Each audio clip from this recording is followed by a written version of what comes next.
Hashama harkafuune kabjamtoota daawwattoota keenya oduuwwan gaggabaaboo waliif TV irraa isiniif qabannee isinitti himna. Oduu wajjin kan isin faana turu an Girmaa Guddisaa. Ministeerri raayyaa ittisaa lammiilee hongee miidhamanii fi deeggarsa birrii miliyoona 42.5 taasise. Ministeerri raayyaa ittisaa lammiilee godina Waagimraatti hongee miidhamaniif deeggarsa daakuu qamadii birrii miliyoona 42.5 taasisee jira. Ministeerri deetaa ministeericha Maartaa Liwiijii deeggarsichi raayyaa ittisaa biyyarraa kan walitti qabame ta'us kaasanii jiru. Raayyaan wareegama qaamaa fi lubbuu kaffalutti dabalatan uummanni wayita miidhamu deeggarsa taasisuun aantummaa uummataa akka qabu kan agarsiisuudhaas jedhamee jira. Naannawaa hundi yoo wal ta'ee fi waliigalee rakkoo fi qormaata kamuu darbuun akka danda'amu simanii jiru. Lammiileen rakkoolee biyyattiitti mudataa jiran dhaabuuf gamtaan hojjechuu akka qaban dhaamuu ragaan raayyaa ittisa biyyarraa arganne ni mul'isa. Bulchiinsa saba Waagimraatti aanaa Sahal Laamuluu, Bargellee fi naannawaalee birootti lammiileen 2085 hongeen miidhamuun ibsamee jira. Deeggarsa taasifameefis qondaaltonni godinichaa galateeffatanii jiru. Godina Qeellam Wallaggaa aanaa Dallee saditti sagantaan walharkaa fuudhiinsa paarkii biyyoolessa Hinee Birbir bakka qaamoleen hawaasaa garaagaraa argamanitti gaggeeffame. Dameewwan diinagdee xiyyeeffannaan kennamee fi hojjetamaa jiru keessaa dameen turizimii isa ijoo yoo ta'u, bara kanas akka naannoo Oromiyaatti bakkeewwan hawwata turizimiif ooluu danda'an paarkiiwwan 24 adda bahanii akka kunuunfaman taasifame keessaa paarkiin biyyoolessa Hinee Birbir aanaa Dallee sadii ganda Caammoo fi Biqilaa Birbir keessatti kan argamu isa tokko yoo ta'u, guyyaarraas hoggansa sadarkaa godina aanaa fi qaamolee hawaasa garaagaraa aanichaa argamanitti walharkaa fuudhiinsi paarkichaa gaggeeffamee jira. Bosonni Hinee Birbir qabiyyeewwan of keessaa qabu ulaagaawwan barbaachisan guutuun gara paarkii biyyoolessaatti guddatee qaama seerummaa argachuu isaatti kan gammadanii fi bakka hawwata turizimii filatamaa ta'ee madda dinagdee akka ta'uuf kunuunsi barbaachisaa akka taasifamuuf kan hojjetamu ta'us himanii jiru. Itti aanaan bulchaan godina Qeellam Wallaggaa obbo Mangistuu Darasuu gama isaaniitiin dhimmoota gurguddoo dinagdee biyyaa guddisuu danda'an keessatti turizimiin isa ijoo akka ta'e kaasanii jiru. Paarkiin biyyoolessaa Hinee Birbirs akka godinichaatti paarkii biyyoolessaa dhaatii walaltii aanee hundeeffamuun beekamtii argachuun isaa dinagdee naannichaa guddisuu, madaallii uumamaa eeguu, carraa hojii uumuu keessatti qooda guddaa waan qabuuf hawaasni aanichaa paarkichaaf kunuunsi barbaachisaan taasisuu akka qabus eeranii jiru. Jiraattonni aanichaas kanaan dura qabeenyi uumamaa naannoo keenya kunuunfamee misoomaaf ooluu irratti hanqina kan qabu ta'uu himanii yeroo ammaa hojii kanaaf xiyyeeffannaan kennamee hojjetamaa jiruun paarkiin biyyoolessaa Hinee Birbir beekamtii argachuu isaatti gammachuu qaban himanii bu'uuraalee misoomaa bakkichaaf barbaachisan guutamuu qabaas jedhanii jiru.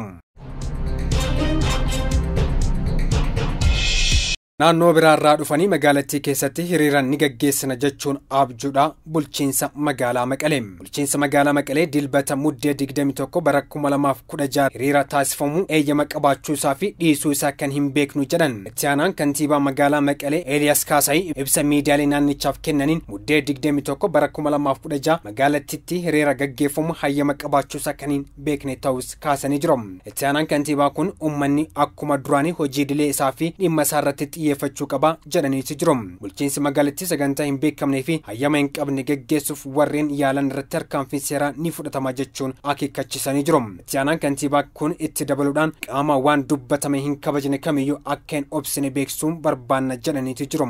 Obbo Eeliyaas murteen kun kan koree hoggansa akka ta'e ibsuun qaama naannoo biraarraa dhufe hiriira gaggeessuu eenyummaan isaa fi maqaa isaa ibsamuu baatus naannoo biraarraa dhufanii magaalattii keessatti hiriira baana jechuun abjuu akka ta'e himanii jiru.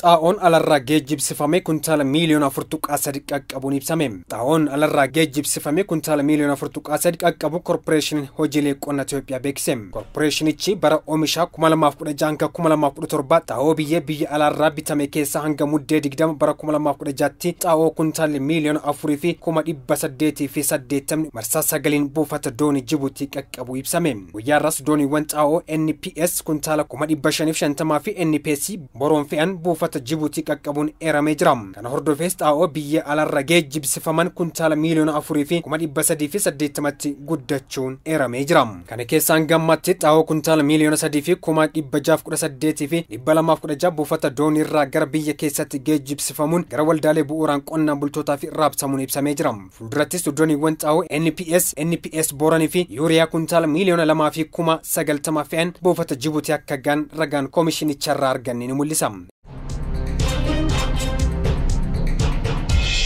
oduu maddeen biyya alaatiin pirezidaantiin Burundi jaallattoota saala wal fakkaataa yoo argitan dhagaantuma ajjeesaa jiran. Pirezidaantiin Burundi Ndayishimiye Evariste jaallattoonni saala wal fakkaataa Burundi keessa jiran dhagaantumanii ajjeefamuu qabu jedhan. Pirezidaantichi namni jaallattoota saala wal fakkaataa dhagaadhaan tumee yakkaan ittiin gaafatamus jedhanii jiru. Jimaata ibsa miidiyaaf kennan irratti gaazexeessitoota irraa ka'eef yoo deebii kennan biyyoonni jajjaboon Burundiif gargaarsa kennuuf dirqama jaallattoota saala wal fakkaataaf mirgi isaanii kabajamuu qaba kan jedhan yoo ta'e deeggarsi isaanii dhiisuu qabu jechuun kan himan. Pirezidaantichi macaafa qulqulluu keessa caqasuun waaqayyo jaallattoota saala wal fakkaatanii jibbaa kanaafuu dhimmi kun Burundi keessatti waanuma ajandaa ta'u miti jechuun kan himan. Akka kootiyyoo namoota akkasii Burundi keessatti argine gara staadiyeemitti geessuun achitti dhagaan tumuudhaan kana gochuunis yakkaan nama hin gaafachiisu jechuun kan dubbatan. Pirezidaantichi jaallattoota saala wal fakkaataa yookiin homosekshuwaal ta'uun waaqayyoo fi seexana keessaa kan siif ta'u akka filachuuti jedhan. Burundi keessatti jaallattoota saala wal fakkaataa ta'uun seeraan ala yoo ta'u hanga hidhaa waggaa lamaanis nama adabsiisaas jedhamee jira. Egaa kabajamtoota daawwattoota keenya oduuwwan gaggabaaboo sa'aatii kanaaf qabannee asumatti golomneetii jira. Qophiilee waliif TV kanaaf wajjin turtii gaarii qabaadha.